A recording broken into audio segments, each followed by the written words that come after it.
Right, hello everyone. Thank you for sticking around in the heat. And also, I didn't realise you guys were going to be wearing headphones, so the sounds in this presentation might be particularly affronting, having them kind of directly pumped into your ears. But this is a kind of genuine trigger warning before we begin, that this presentation does contain eating sounds. And, you know, it sounds a bit like this. But there'll be plenty more where that came from in this presentation. But yes, so I'm Liora. I'm here to talk to you today about pot noodle, and particularly how we garnered quite a lot of attention for pot noodle back in February last year. So I'm here on the attention stage to talk to you a little bit about that. And despite what they say about kind of all publicity is good publicity, not all attention is created equal, and not all attention is necessarily capable of building a brand in a really positive way. So what we're going to talk to you, or I'm going to talk to you about, is take a bit of a step back and go through the sort of brand story of pot noodle and how we repositioned the brand for attention and ultimately arrived at our quite divisive campaign. So I guess some of you, like in the audience, might be old enough to remember pot noodle's historic advertising, which was the slag of all snacks. And I think, well, for better or worse, but probably worse, it's definitely captured people's attention and has stuck in people's minds and in people's memories. And then as time went on, pot noodle pivoted quite dramatically. They moved away from this world of like bums and boobs, and we entered the era of purpose, which was very different kind of environment and atmosphere.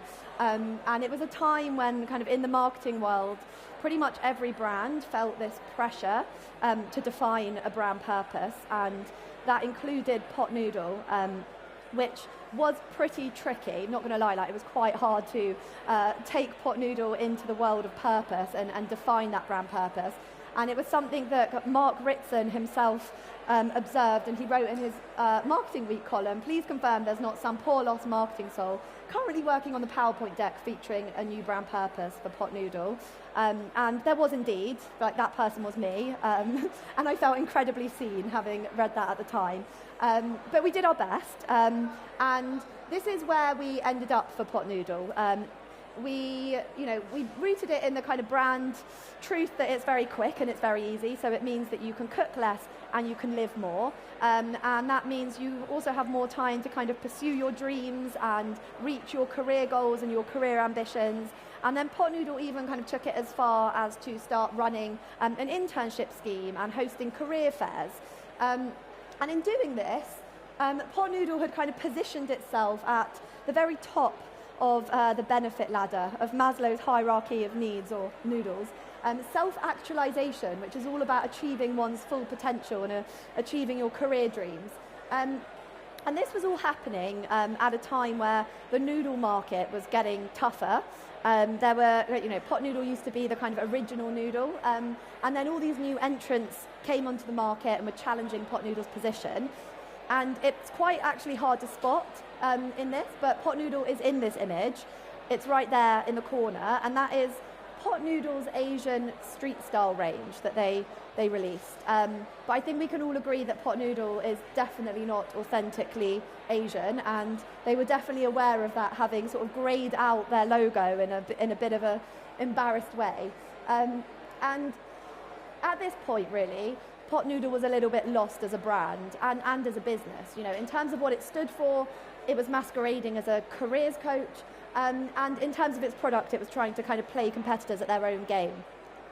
And ultimately, this wasn't working for the brand. So what you see here is a little bit of research that shows that the over 35s had a very clear image of pot noodle. It was the slag of all snacks. You know, this historic advertising, it captured their attention and it stuck with them all this time later. But for under 35s, they kind of had no association with the brand. It didn't mean anything to them.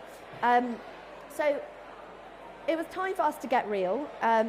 In this kind of journey, we had to get real about what was and wasn't working for the brand, and also get real about what it could kind of credibly stand for. You know, is pot noodle ever going to be a careers advisor? I don't know. It's a bit of a reach. So that's what we did. So we went out and we spoke to real pot noodle lovers to find out, okay, what is it that they love about the brand? Let's hear directly from them. And we went into this with like certain expectations of what we thought we would hear from them. We thought that people would just talk about it as like a convenience. You know, pot noodle, it's all right, it's quick and easy, boil the kettle, it's over and done with, and then you can move on to the next thing.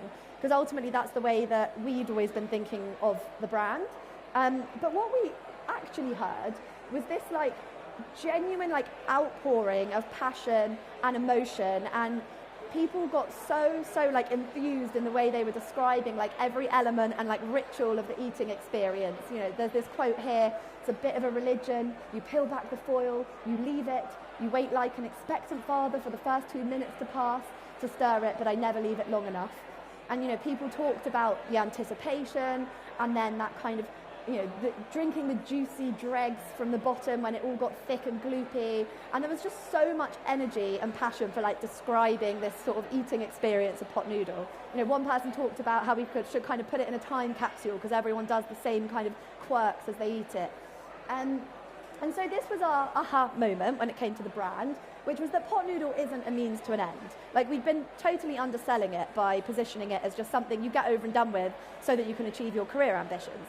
Actually, it's an experience of sensory satisfaction that people enjoy, and that's enough for them. It doesn't need to be anything more. It's like pleasure in a pot.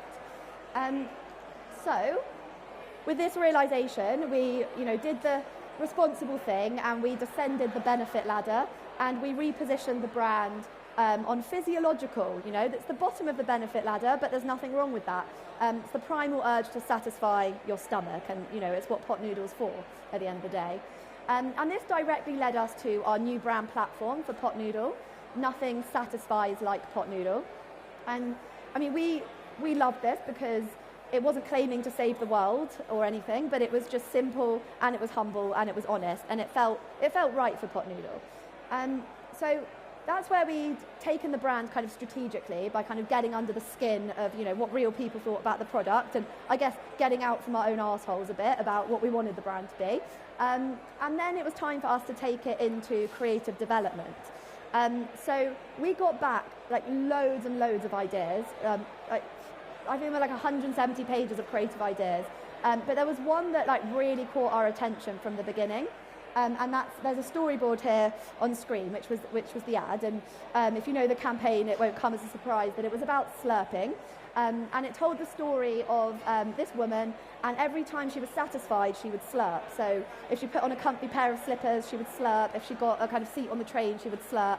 And she would save the biggest slurp of all for pot noodle. And there was just something about this kind of audio device that felt really true to like the way that people ate the product that we felt could be really, really powerful. So that's the ad that we went and we shot it and we filmed it. And then we had to put it through Unilever's pre-testing system. And what you see on here are not the sort of results that you want to get. So somewhat amazingly, this ad had scored the 95th percentile for confusion on the first view. But on the second view, it scored 98th percentile for confusion. So people were actually more confused the second time round that they had watched the ad. And that placed us in the red, which is a place you really do not want to be. So we kind of had to go back to the drawing board a little bit and think, like, what have we done wrong here? And, you know, if we were being honest with ourselves, we'd kind of overcomplicated it. We'd gone into the world of metaphor, and we'd kind of layered on this narrative of this kind of woman who slurped every time she was satisfied. But at the end of the day, like, our whole brand platform was supposed to be about being straightforward and honest and kind of real. So we stripped everything else out of the ad. Like, the final one has absolutely no narrative, like nothing happens, and all that we left was the slurp. So that was the center of the campaign.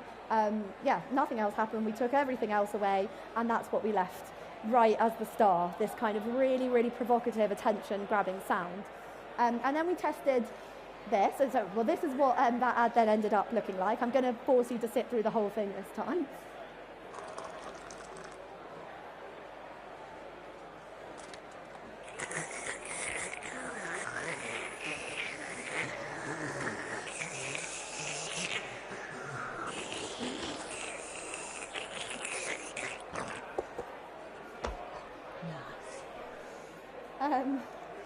And yeah, apologies. And then we put that one through pre-testing, and this is what this looked like. So it was incredibly divisive. Clearly it had the potential to be very, very annoying, but also very difficult to ignore, which is what we wanted.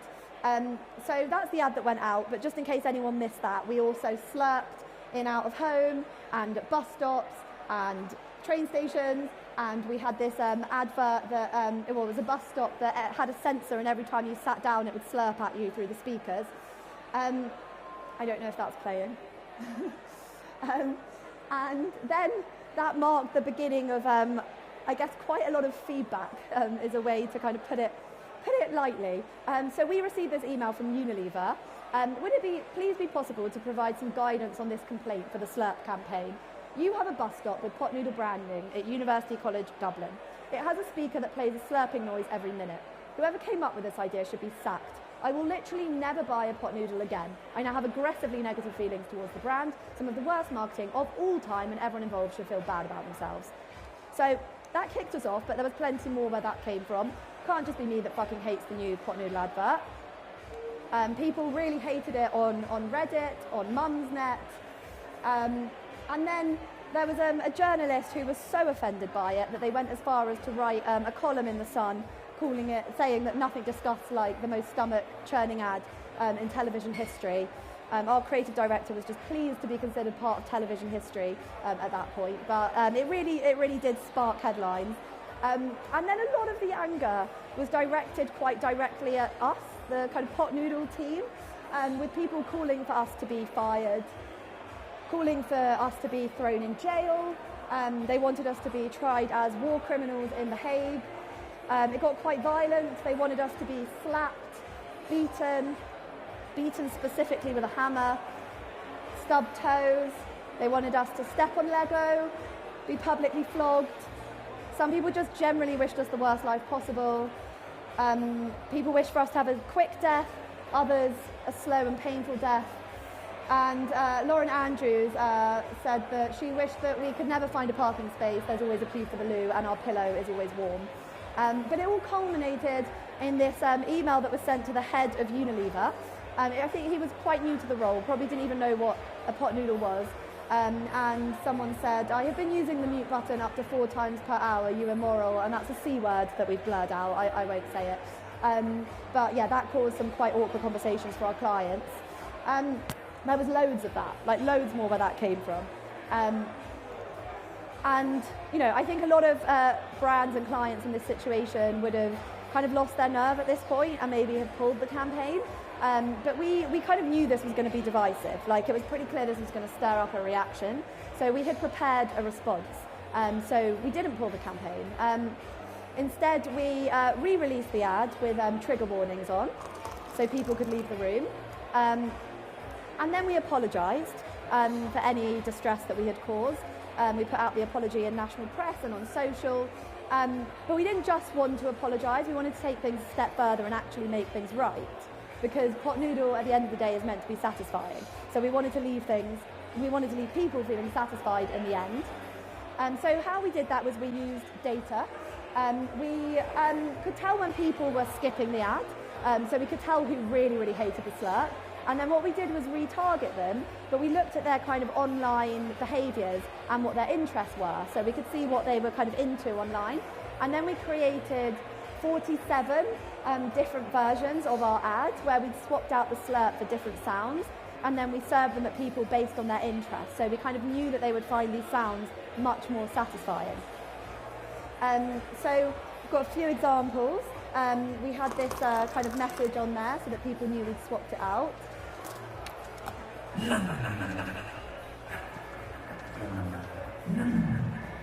And then for people who were into music, we had an option.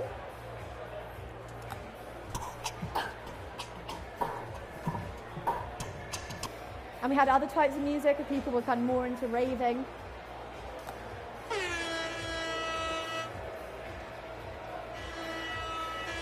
For movie fans, we had films of Christopher Nolan.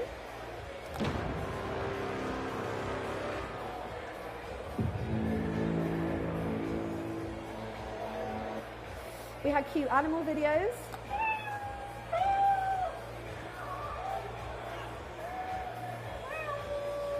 And we had kind of less cute animal videos depending how you feel about turkeys.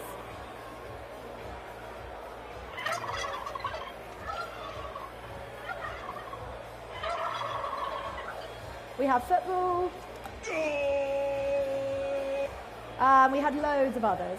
And in the end, people were pretty satisfied. I think, maybe relieved in the first instance that we'd finally switched it out and taken it off air, but it created loads of conversation. And, people loved, how playful we had been and the fact that we'd actually taken action. And, people were, saying online, we've done it, we've got them to kind of change the ads. So, yeah, we created quite a lot of conversation. There was a lot of attention to Pot Noodle. And in the end, that translated to some pretty impressive business results. So we almost quadrupled online conversation about Pot Noodle, and there was a 25% increase in total sales. And the econometrics from the campaign shows that it directly delivered 5.9 million additional sales of Pot Noodle. So I think it's really testament that, the right sort of conversation and kind of being playful and the sort of brand's tone of voice can translate to kind of really good business results. So to wrap us up, just going to leave you with kind of 3 things that we learned from this journey. So the first is that honesty is the best policy. It's always kind of best to be really honest about your brand and what your brand stands for.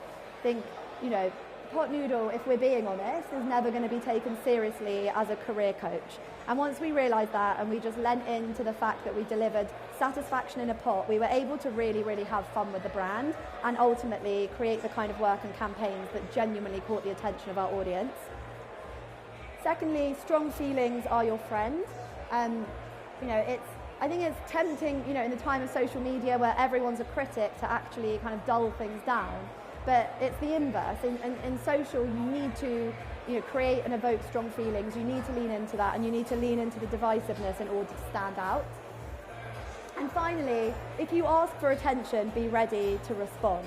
That's what we did. We definitely provoked people. We asked them for their attention, but we didn't then pull the campaign and turn our backs. We had a kind of response prepared, and we were ready to engage with our audience and just have fun with them and leave them feeling kind of really satisfied in the end.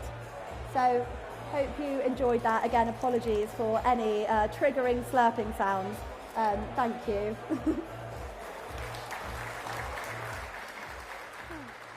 Well, thank you very much, Liora. Listen, we've just got a couple of questions. For those of you, well done for remembering, those of you in the audience, that there's an app. You can ask people questions. People have been asking. Can you hang around for a couple more questions? Yes. Okay. So DDB is famously the agency that came up with the love it or hate it thing for Marmite. So is this a theme of the company that any emotional response is a good one, that you can embrace the hate if it's necessary? Is that a learning that you think you can take forward? I think so. I mean, our agency positioning is all about feeling first, because what we say is people hate thinking but they love feeling, and feeling is the thing that really kind of speaks to our emotional brain and creates those kind of automatic responses. So in all of our work, we do try to identify what the emotion is that we're evoking in people. And we are big believers that it doesn't just have to be a happy, clappy emotion. You don't just need to show people smiling in your ads to connect with people. So absolutely, we believe that kind of any feeling can be used. But like I kind of said in the learnings, it's important that you're then prepared to kind of respond to that, and it feels kind of strategically on brand. Well, tell me, and that's the second question, which is this idea of responding to negative stuff. I mean, I've never seen such bad Kantar results. And it does cost a lot of money to put things in. Yeah. So, talk us through. I mean, there's always a bit of storytelling here. Did you expect there to be such a positive, such a divergent reaction to the ad, and did you pre-prepare some of the response? Did you sort of know that it was the negativity was coming and you could respond to it? Yeah, I mean, the honest truth is we didn't set out to say how can we make the most irritating, offensive, divisive ad. Like, that wasn't the brief to ourselves. The brief to ourselves was how do we bring to life nothing satisfies like Pot Noodle in a way that tonally feels on brand. But once we saw that edit, like the one that was just the 20 seconds of slurping, we were like, of course this is going to piss people off. Like, we know this is going to cause a lot of backlash. So it's at that point that we thought, okay, if we're going to put this ad out into the world, what's the pot noodle way to respond? What's the kind of way that we end this journey or whatever with people feeling satisfied? And that's, again, like why we didn't just apologise. We were like, we actually need to rectify the situation. We need to take action because people are going to be really upset. So we did prepare quite a lot, but then there was an additional thing that we did reactively, which was once we saw the level of backlash, we launched a compensation pot where people could claim monetary compensation for the distress. And it was exactly £33, which is a month of pot noodle, or £31 or whatever it was. And we had loads of entries into that. And it was just having fun with it, really. I think, because, again, something I remember from when I was in your position as a planner at DDBs is that you can plan as much as you like, but sometimes you just have to roll with it, you know, and the creative process doesn't stop once the ad is shot or something like that. That's the start of the journey as much as the end of it. So, and obviously, you've done a fantastic job. Well, thank you very much. A big round of applause for Liora Ingram from Thank you very much. Adam&eveDDB.